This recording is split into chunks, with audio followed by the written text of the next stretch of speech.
Salut les petits potes, j'espère que vous allez bien. Aujourd'hui c'est le premier week-end depuis la rentrée. Et d'ailleurs j'espère que vous avez passé une bonne rentrée. Et puis même si vous êtes plus à l'école ou quoi, j'espère que tout s'est bien passé pour vous. Je vous propose de découvrir ou redécouvrir une compilation de threads d'horreur qu'il y a eu sur la chaîne. Moi pendant ce temps je bosse sur des petits trucs, je peux pas vous dire quoi. Bon après si tu viens sur Instagram, des fois t'as un petit peu plus d'actu. Si jamais tu veux soutenir, tu sais ce qu'il te reste à faire, petit pouce bleu et abonnement. Et puis moi je te laisse regarder ça tranquillement. Bon visionnage à toi.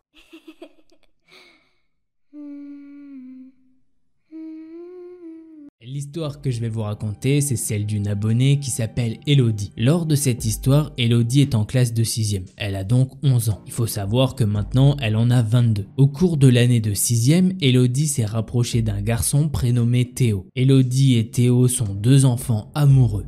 Ils se cachent au collège pour ne pas que les autres élèves les embêtent. Elle nous dit qu'ils sont assez jeunes, du coup ils se contentent de se tenir la main. Aussi ils se voient assez souvent les week-ends pour jouer à la Nintendo DS ou à des jeux de société en tout genre. Leur relation amoureuse se passe bien pendant un mois ou deux, mais pas aux yeux de Théo. Au début leur relation est plutôt très saine. Théo est quelqu'un de très attentionné. Il est attentif et très respectueux. Elodie et Théo s'écrivent des messages tous les jours et ils sont très complices. Théo a même pour habitude de faire des petits cadeaux à Elodie qu'il confectionne lui-même. Un jour, sur la route, après le collège, Théo a alors dit quelques mots à Elodie qui l'ont marqué. « Tu me rappelles ma mère ». Sur le coup, Elodie n'a pas su quoi lui répondre et elle s'est juste contentée de lui faire un petit sourire. Mais cette phrase lui est restée très longtemps en tête étant donné que la mère de Théo était décédée quelques années plus tôt. Lors d'un week-end, Théo a invité Elodie chez lui pour jouer à la console, comme à leur habitude. Mais cette fois-ci, Théo ne lui parle pas. Il se contente juste de rester silencieux. Toute l'après-midi, Théo s'est contenté d'écrire sur des bouts de papier qu'il posait ici et là, histoire que Elodie tombe dessus et les trouve. Et sur l'un de ces papiers, Théo lui a proposé de jouer à cache-cache. Après ça, Elodie a trouvé un dernier bout de papier et il était écrit et indiqué « Je suis caché, mais tu peux me rejoindre dans mon lit ». Elodie commence à se sentir très mal à l'aise.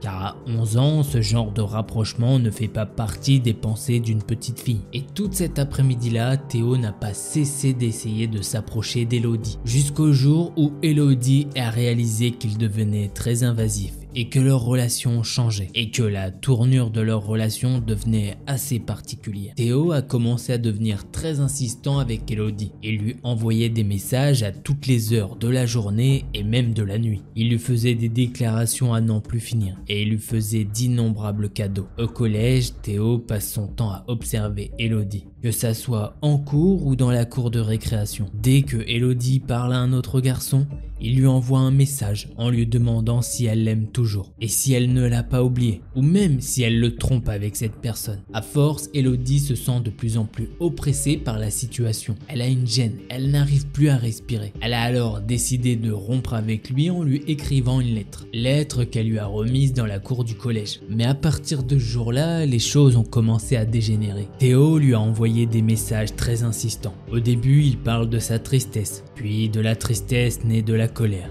et quelques mots vilains dont des insultes. Au collège, Théo observe toujours Elodie. Le comportement de Théo angoisse tellement Elodie qu'elle n'ose même plus se retrouver seule. Une fois calmée, s'en est suivie une phase alors encore plus pesante. Théo s'est mis à menacer Elodie, comme quoi il allait mettre fin à ses jours si elle n'acceptait pas de l'aimer à nouveau. La nuit tombée, Théo lui envoyait des messages et des photos de ce qu'il voyait en temps réel. Une vue depuis un pont donnant sur une rivière, un canal ou encore une voie rapide. Tout ça suivi de messages lui disant qu'il va passer à l'acte. Elodie le supplie alors d'arrêter et de ne pas en finir avec la vie. Elodie n'a jamais voulu en parler à qui que ce soit car à ce moment-là, elle n'a qu'un regard d'enfant sur tout ça. Et elle a peur de parler d'un sujet aussi tabou qu'est de mettre fin à ses jours. Elodie, aujourd'hui âgée de 22 ans, regrette de ne pas avoir parlé avec un adulte. Un soir de week-end en été, Elodie est dans sa chambre, elle regarde un film sur son ordinateur et son téléphone se met à sonner. La notification indique qu'elle a reçu un message de Théo. Il est environ minuit et le message indique « Je suis là ». Elodie a ouvert légèrement le volet de sa chambre.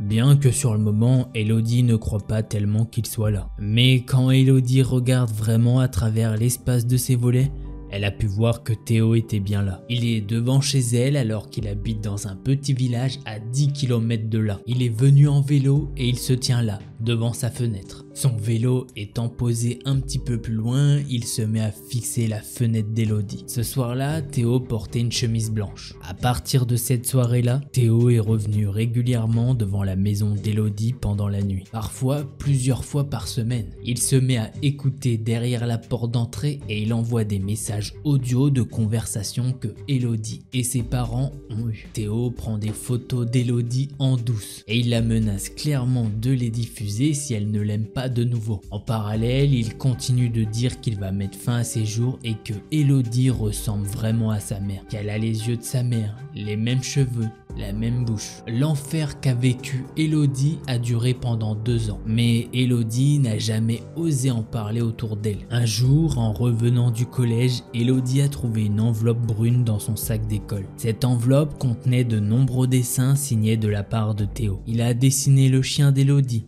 sa maison, la voiture de ses parents, mais aussi Elodie elle-même. Elodie nous raconte qu'il y a 2 dessins qui l'ont bien marqué. Sur l'un d'entre eux, Elodie est dessinée en train de pleurer. Et sur l'autre dessin, on peut voir Elodie, enfant, ado, adulte et ensuite âgée. Mais la chose qui est bizarre, c'est que sur le dessin, elle est de dos. Un soir, Elodie a pu voir Théo glisser quelque chose dans sa boîte aux lettres. Bien évidemment, elle n'a pas osé sortir après qu'il soit parti de peur qu'il soit quand même caché quelque part. Elle a attendu le lendemain matin pour y aller, mais tout ça avant que ses parents ne se réveillent. Puisqu'effectivement, cette nuit-là, elle n'a pas réussi à trouver le sommeil, de peur de ce qu'elle pourrait trouver très tôt le matin dans cette boîte aux lettres. Elle a donc ouvert la boîte aux lettres et elle a trouvé une enveloppe blanche avec plein de petits dessins dessus et avec à l'intérieur un billet de 100 €.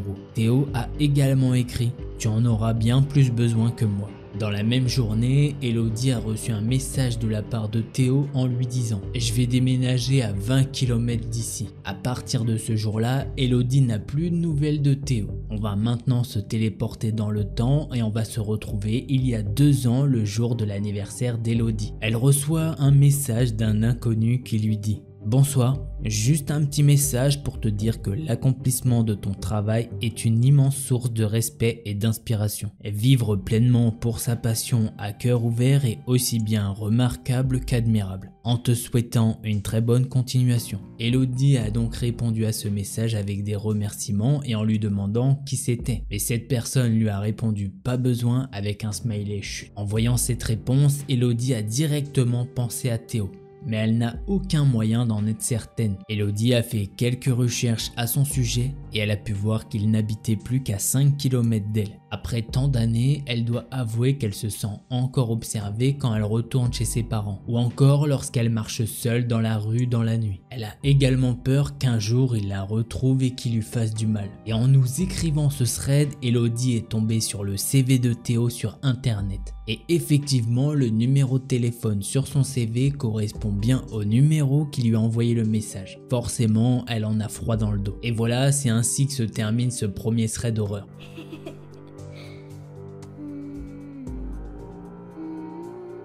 L'histoire que je vais vous raconter, c'est celle de Laura. En 2021, Laura s'est trouvée un petit travail dans un bar à Nice. Elle nous dit que ça s'est passé pendant le couvre-feu et qu'elle finissait généralement vers minuit ou 1h du matin. Le temps de ranger le bar, de virer les derniers clients qui voulaient pas partir, les relous en gros. Bref, pour rentrer chez elle, Laura doit passer par la promenade des Anglais. Elle a 15 minutes de marche à faire, mais c'est toujours tranquille et c'est toujours tout droit. Un soir, comme les autres, elle rentre chez elle. Il n'y a personne sur son chemin étant donné que c'est le couvre-feu. Personne ne peut sortir. Ou à la rigueur, il y a très peu de monde mais c'est plutôt rare. Elle marche comme à son habitude sur cette avenue avec ses écouteurs. Et au début, elle ne remarque rien d'inhabituel. Jusqu'au moment où un jeune l'arrête pour lui parler.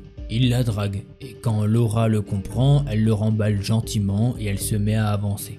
2 minutes après, Laura est de nouveau stoppée. Mais cette fois-ci, c'est par un mec qui est en voiture. Du coup, Laura enlève son écouteur pensant que cette personne va lui demander son chemin. Mais non, malheureusement pour elle, cette personne la drague aussi. Lui aussi, elle le remballe gentiment et elle se remet en route. Et pendant qu'elle marche, elle peut remarquer qu'il y a un mec en vélo qui la suit sur le même trottoir qu'elle. Et elle a pu remarquer que quand elle s'était arrêtée 2 fois, le mec en vélo s'était également arrêté. Et il faisait mine de faire des petits tours de vélo. Quand elle s'est remise Lisa avançait, il a fait de même. Elle a donc senti un pressentiment bizarre l'envelopper. À partir d'un moment, la personne en vélo l'a dépassé, mais il continue de faire des allers-retours comme s'il vérifiait que Laura était toujours sur le même chemin. Mais forcément, Laura comprend son petit manège et elle décide de changer de trottoir. Elle essaye même de faire une petite technique. Elle s'est assise sur un banc, dans l'ombre. Tout ça pour que cette personne ne la voie pas. Depuis son banc, Laura s'est mise à observer cet homme. À un moment donné, elle a pu voir cet homme revenir au loin. Il s'est arrêté sur le trottoir d'en face et il a commencé à regarder partout frénétiquement. Il veut absolument voir où Laura est partie. Il a attendu 5 bonnes minutes et il est enfin parti. À ce moment-là, Laura, elle se dit que sa petite stratégie a fonctionné. Mais elle préfère quand même jouer la sécurité et elle attend 10 minutes de plus sur ce banc dans le noir, puisqu'elle veut être sûre de ne pas recroiser ce gars. On se retrouve maintenant une semaine après ces événements. Elle a fini son travail aux mêmes horaires. Elle a fait quasiment toute la route pour rentrer chez elle. Il lui reste quoi? 2 minutes à faire à pied. Il lui reste juste à tourner dans une rue et puis une autre et enfin elle peut rentrer chez elle. Sauf qu'au moment d'arriver dans la rue principale, eh bien elle peut croiser le mec au vélo qui est en train de pédaler. Laura repense directement à l'autre soir où il l'a suivi. Elle se dit que si c'est le même gars, elle doit absolument se méfier. Au même instant, un mauvais feeling s'empare d'elle. La rue où elle se trouve est éclairée mais il n'y a personne à l'horizon. Elle s'approche d'un bâtiment et fait comme si elle sonnait chez quelqu'un. Elle veut voir si le gars en vélo continue sa route. Laura sonne mais le gars se pose sur le trottoir en face. Il s'est arrêté et maintenant il regarde Laura. Ça y est, elle en est sûre. Elle a reconnu l'homme de la semaine dernière. Et du coup, elle attend 1 à 2 minutes et l'homme continue de la regarder. Laura s'est alors mise à crier bien fort. Elle se dit que comme ça, s'il y a des gens à proximité, ils l'entendront. Elle s'est alors retournée en direction du cycliste et lui a dit « Qu'est-ce que tu as à me regarder ?» Le gars ne va tout simplement pas répondre. Laura se dit qu'effectivement c'est très bizarre. Quand on te parle comme ça, eh bien tu vas naturellement dire « Oh non, bah moi il se passe rien ». Mais non, le gars ne parle pas du tout. Il n'y a aucune émotion sur son visage. Du coup, Laura va crier de nouveau. « Oh, qu'est-ce que t'as? Tu réponds pas ?» L'homme va alors commencer à regarder à droite et à gauche. Il regarde s'il y a des gens, mais il ne voit personne. Il se met à regarder de nouveau Laura, mais cette fois-ci, il a un regard glacial. Laura est terrorisée.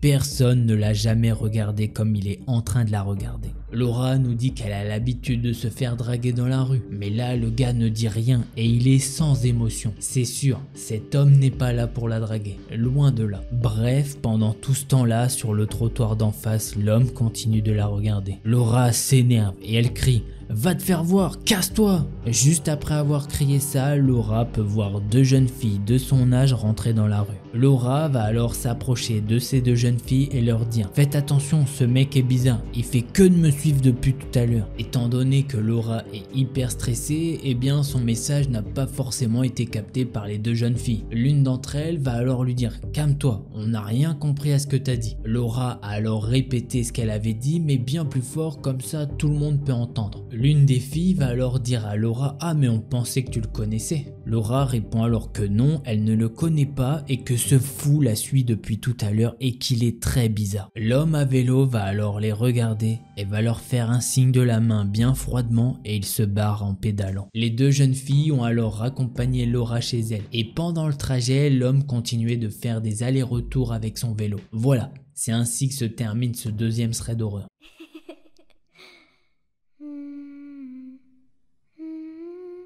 L'histoire que je vais vous raconter, c'est celle de Samantha. Aujourd'hui, elle a 22 ans, mais quand cette histoire s'est déroulée, elle en avait 18. L'histoire de Samantha se déroule en été. Elle a économisé pendant un petit temps pour pouvoir partir en week-end avec ses amis Thibaut et Emma. Ils ont réfléchi ensemble et ils ont prévu de se faire un petit week-end à la montagne et plus précisément dans les Pyrénées. Samantha nous précise qu'à la base ils doivent se rendre dans un refuge non loin du pic du Canigou. Le jeudi avant ces événements, Samantha et ses amis sont au téléphone pour parler un petit peu de leur week-end. Samantha leur explique que de son côté, elle a appelé chacun des refuges se trouvant là-bas. Mais étant donné qu'elle a appelé au dernier moment, personne n'a de chambre disponible pour eux. Le groupe d'amis se dit que bon, c'est pas cool mais c'est pas grave, ça va pas ruiner leur week-end pour autant. Ils ont pris la décision d'y aller quand même mais qu'ils dormiront dans des tentes. Samantha et ses amis sont partis le vendredi matin à l'aube. C'est son amie Emma qui conduit. puisque c'est la seule du groupe à avoir le permis. Le trajet en voiture leur a pris à peine 2 heures de route, étant donné qu'ils n'habitaient pas si loin que ça de l'endroit. Ils sont arrivés dans un des parkings les plus près pour accéder au pic. Samantha nous dit qu'il va quand même leur falloir à peu près 4 heures de marche à pied pour arriver au pic. Ce jour-là, tout le monde est de super bonne humeur. Il fait beau et chaud. Ils sont tous en mode chill. Le petit groupe d'amis a pris de quoi manger pour le midi. Ils se sont posés au bord d'une petite falaise pour admirer la vue. Elle nous dit que d'ailleurs la vue était juste sublime. Mais pendant que Samantha admire le paysage, eh bien elle a pu voir des oiseaux tourner en rond au-dessus d'une zone bien précise. Elle se dit qu'il n'y a rien de bizarre là-dedans, c'est la nature. Il y a sûrement un animal mort malheureusement. C'est clairement la solution la plus évidente pour elle et elle cherche pas à creuser la question. Au bout d'un moment, Samantha et ses amis décident de reprendre leur trajet et ils continuent à monter. Ils arrivent non loin du refuge et au bout d'1 heure et demie de marche en plus, ils sont à plus de 2000 mètres d'altitude. Et forcément, à une altitude aussi haute, eh bien, ils n'ont plus de réseau. Et comment elle sait ça? Eh bien, Thibaut, il est en train d'écouter de la musique sur son téléphone et forcément, en ayant perdu le réseau, il était vraiment dégoûté. Bref, il s'éloigne du refuge et monte encore un petit peu plus haut. Non loin de là, il y a une source d'eau. Ils décident de monter leur tente là-bas. Ils vont même y laisser leurs affaires pour leur campement. Après avoir posé leurs affaires, ils décident de monter encore. Quand ils sont arrivés en haut du pic, il fait pratiquement nuit. Ils ont une vue panoramique sur la chaîne des Pyrénées, avec en prime un super coucher de soleil. Bon, je vous fais pas un dessin, Samantha, elle regarde à l'horizon et c'est encore une fois magnifique. Mais elle aperçoit encore une chose assez troublante, c'est que les oiseaux de tout à l'heure sont encore en train de tourner en rond et que cette zone se trouve plus ou moins loin en contrebas. Samantha et ses amis se regardent et ils se disent « Pourquoi on n'irait pas voir ce qui se passe là-bas ?» Les 3 amis se sont regardés, ils en discutent un petit peu et ils se disent qu'effectivement pourquoi pas aller voir ce qui se passe. Samantha nous dit qu'avec son petit groupe, ils ont descendu une pente qu'on pourrait qualifier de toboggan. Elle nous dit qu'elle connaît pas le mot technique pour ça et moi non plus. Pendant leur descente, le petit groupe d'amis a quand même fait attention là où ils mettaient les pieds, étant donné que la nuit était tombée entre temps. Mais heureusement pour eux, ils sont équipés de lampes frontales. Une fois en bas, il y a un petit souci. Ils ne voient maintenant plus aucun oiseau. Mais heureusement pour eux, ils arrivent quand même à se situer sur leur localisation. En marchant, Samantha se rend compte qu'il y a un sac de randonnée, laissé à l'abandon, enseveli par des cailloux. Samantha et ses amis vont enlever les petits cailloux sur le sac et ils vont fouiller un petit peu dedans. En fouillant dans le sac, ils peuvent trouver des objets que tu prends quand tu vas dans une montagne, mais par contre, ils ne trouvent pas de papier d'identité. Ils prennent donc la décision de prendre le sac avec eux et qu'ils le déposeront devant le refuge. Une fois le sac avec eux, le petit groupe d'amis a continué de marcher pour essayer de trouver d'autres choses. Et petit à petit, ils se rendent compte qu'à quelques centaines de mètres devant eux,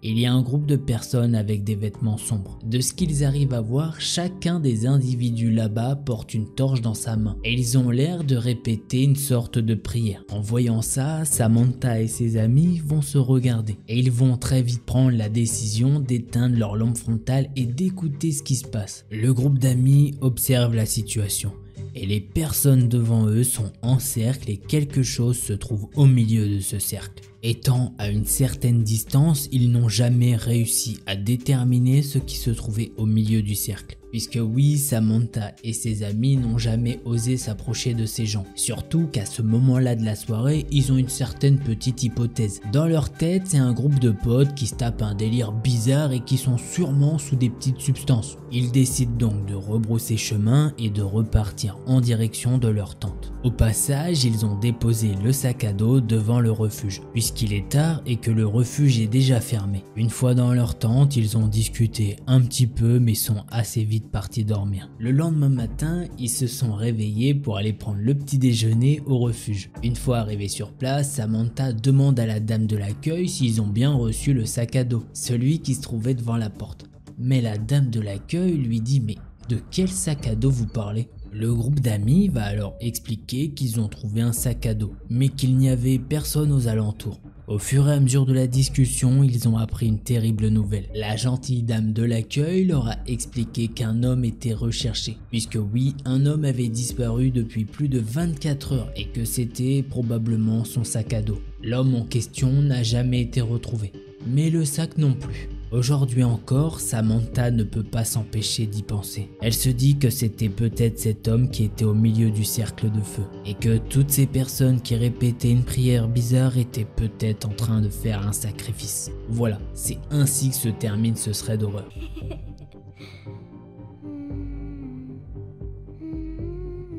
L'histoire que je vais vous raconter, c'est celle de Laure. Elle a maintenant 19 ans, mais quand cette histoire s'est déroulée, elle en avait 11. Elle nous dit que cette histoire l'a beaucoup marquée, tout simplement parce que c'est assez mystérieux et qu'elle n'a plus de nouvelles de ce qui s'est passé depuis. En 2013, les parents de Laure viennent tout juste d'acheter un chalet tout près d'un grand lac avec une multitude de chalets autour. Donc autour du chalet de Laure se trouve un chalet à gauche, un chalet à droite. Elle nous dit que le terrain de son chalet est assez grand et que son chalet l'est aussi. Les parents et le petit frère de Laure sont vraiment aux anges, puisqu'ils vont pouvoir profiter de ce chalet pour l'été. Il faut savoir que le lac où se trouve ce fameux chalet est en pleine campagne. C'est à 30 minutes de la ville la plus proche. Elle nous dit qu'autour il y a de nombreux champs. Bref, ils sont au milieu de nulle part. À l'arrière de leur cour se trouve une mini forêt sur une colline. Et derrière cette forêt se trouve un mini chemin de terre qui mène au chalet de son voisin de gauche. Les voisins qui habitent le chalet de gauche sont un couple de personnes âgées qui mènent une vie paisible.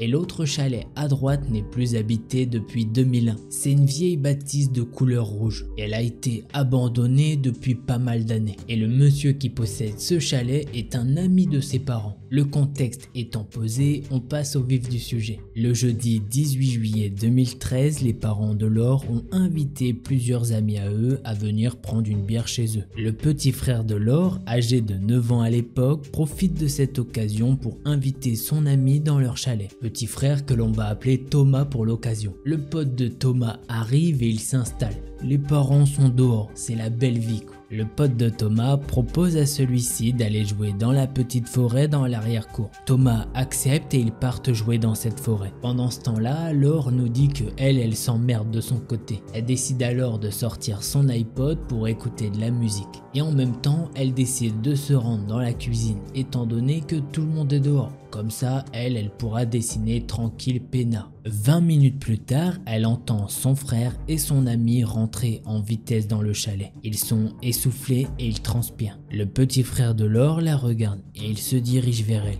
Il lui pose alors une question très étrange. Est-ce que les gens ont le droit de se balader sur le petit chemin là-bas? Thomas va alors lui montrer le petit chemin privé qui mène au chalet des voisins de gauche. Laure explique alors à son frère que logiquement non, à moins que ce soit des amis du couple âgé. Mais ils n'ont jamais invité personne dans leur chalet, puisque pour eux c'est un lieu de repos pour échapper au bruit de la ville. Et justement, ce chemin est censé être barré par une clôture. Donc c'est clair que logiquement les intrus ne devraient pas y accéder. Thomas va alors expliquer quelque chose à sa sœur qui va lui glacer le sang. J'étais en train de jouer avec mon ami et il y a eu un mec qui était debout, sans bouger.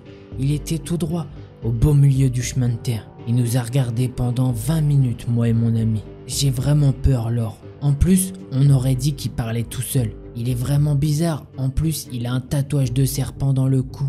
Et il a une camisole blanche sale avec une paire de jeans bleu marine. En entendant le récit de son petit frère, Laure a alors décidé de prendre son courage à deux mains et elle se rend en haut de la colline pour regarder. Elle va donc regarder et il n'y a personne à l'horizon. Du coup, Laure pense que son petit frère lui fait une blague de mauvais goût. Elle se met alors à l'engueuler. Elle lui dit que c'est un menteur et un bon à rien. Forcément, en entendant ça, Thomas, il est confus et déstabilisé. 2 semaines après cet événement, Laure est partie faire une petite marche avec son frère dans la forêt. Elle est toujours fâchée contre lui, mais c'est son père qui les a obligés d'aller en forêt pour parler et se détendre un petit peu. Laure et son frère sont partis marcher pendant 15 minutes. Puis ils sont revenus et ils sont passés à côté de la maison rouge qui est normalement inhabitée. En passant à côté de cette maison rouge, Thomas va alors se figer. Laure s'est aperçue que son frère s'était arrêté de marcher, elle le regarde mais il ne réagit pas. Elle va donc regarder ce que lui est en train de regarder. Et là, elle va voir quelque chose de fou. Il y a un homme qui se tient sur le patio de la maison qui est censée être non habitée. En soi, c'est déjà bizarre, mais en plus de ça, il porte bel et bien l'accoutrement que son frère lui avait décrit il y a de ça 2 semaines. À son grand choc, il porte bel et bien un tatouage de serpent dans le cou. Laure comprend donc que ce n'est pas une farce de son petit frère. Son petit frère va se rapprocher doucement d'elle et il va lui chuchoter: « Je te l'avais dit, c'est lui. » Bien évidemment, l'homme les a remarqués et il leur jette un regard noir. Laure et Thomas ont alors tapé leur meilleur sprint de leur vie et ils ont couru jusqu'à leur chalet. Frères et sœurs ont alors expliqué tout ce qu'ils ont vu à leurs parents. En entendant ce récit, le père a décidé d'aller voir dans la cour voisine. Mais malheureusement, l'homme n'est plus là. Le père de Laure revient et il est vraiment furieux. Il va même punir Laure et Thomas. Surtout Thomas car il raconterait beaucoup de mensonges. Le reste de l'été s'est passé normalement et on se retrouve en octobre 2013. Laure nous dit qu'elle doit rentrer chez elle à pied ce jour-là, puisque son chauffeur n'a pas pu venir la chercher étant donné qu'il était malade. Laure doit donc se dépêcher pour retourner chez elle. Elle marche dans la rue et soudain elle s'aperçoit qu'une voiture noire s'arrête à son niveau. Laure tourne sa tête pour voir qui est à l'intérieur de la voiture et soudain son sang s'est glacé. C'est le même homme que cet été et l'homme regarde Laure bien attentivement à travers la vitre de la voiture. Pétrifiée, Laure va alors courir en direction de la maison de sa grand-mère qui est située à 2 pâtés de maison plus loin. Apparemment, l'homme ne l'a pas suivi et elle finit par reprendre une respiration normale. La grand-mère de Laure arrive et lui sert une boîte de beignets, mais elle ne remarque pas l'état de Laure puisqu'elle n'a rien dit à ce sujet. Laure n'en a parlé à personne puisque de toute façon personne ne la croit. Elle nous dit qu'elle a fini par devenir vraiment paranoïaque et qu'elle a dû aller consulter un psychologue de 2013 à 2015. Après ça, elle n'a jamais revu cet individu. C'est assez fou de se dire qu'il y a peut-être un individu qui s'est échappé d'un asile et qui maintenant erre dans les rues.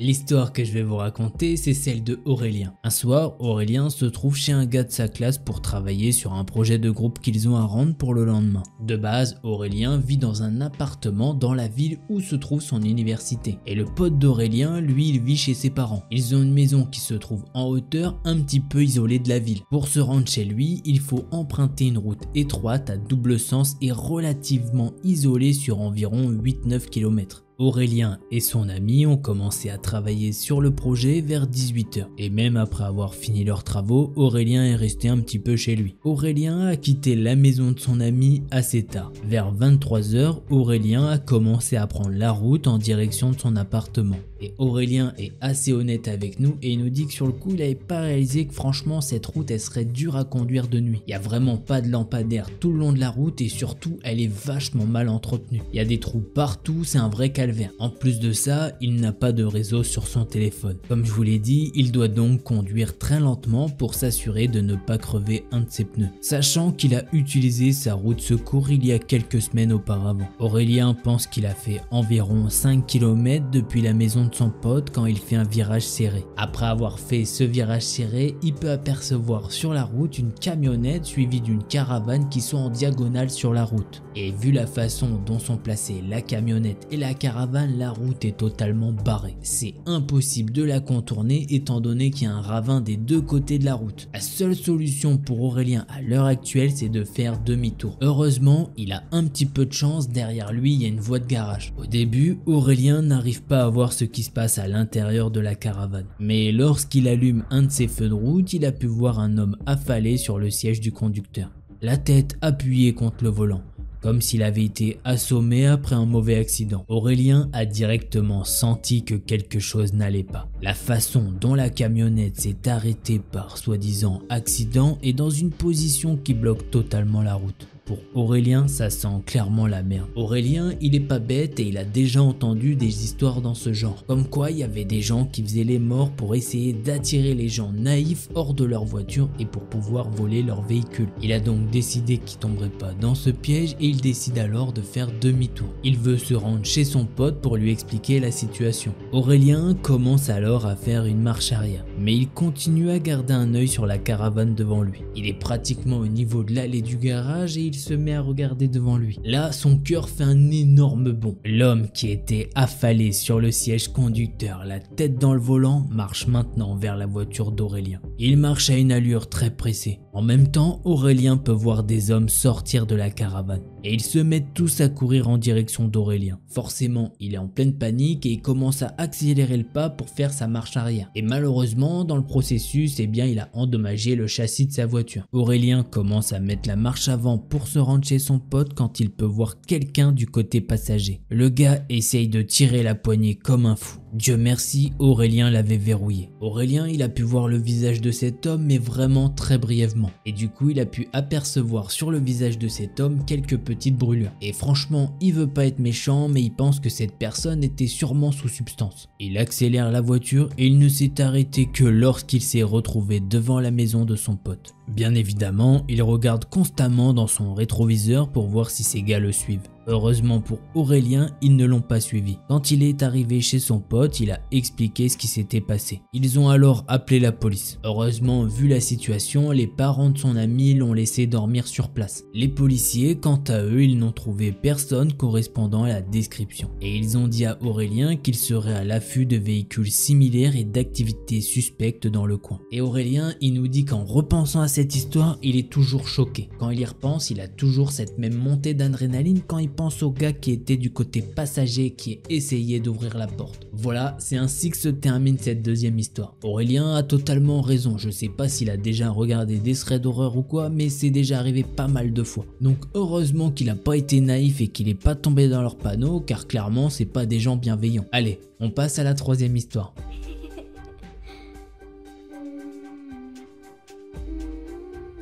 L'histoire que je vais vous raconter, c'est celle d'Anthony. Et son histoire se passe plus précisément dans un trajet en TER. Son histoire se déroule en 2012 et à cette époque-là, il a 15 ans. Vivant d'un côté de Paris, il veut aller voir sa petite amie qui se trouve de l'autre côté de Paris. Anthony doit donc faire un assez long trajet en train et en métro parisien. Cette fois-ci, Anthony a décidé d'y aller assez tôt pour avoir un maximum de temps durant la journée pour profiter avec sa copine avant de repartir. Il est donc 8h30 du matin, il est dans un TER partant de Paris pour aller vers Versailles. Il nous dit qu'il a déjà une bonne heure de transport dans les pattes, mais que bon, c'est bientôt fini et que ça y est, il a plus de changement à faire. Anthony est sur les réseaux sociaux et il parle avec sa copine. Mais en vrai, il est à la limite de piquer un petit somme. Au bout d'un ou deux arrêts après le départ de Paris, un homme monte dans le train. Il nous dit que le physique de cette personne importe peu. Apparemment, c'est un daron d'une cinquantaine d'années facile. Étant assez asocial et très timide, Antoine s'est mis dans les carrés entre les wagons. En général, tu vas pas dans ce petit carré là quand il y a déjà quelqu'un, sauf si tout le wagon est déjà rempli. Il est 8h30 du matin et Anthony sort de Paris. Autant vous dire que le train est complètement vide. L'homme tourne en rond pendant 5 minutes. Il va s'asseoir dans la rame.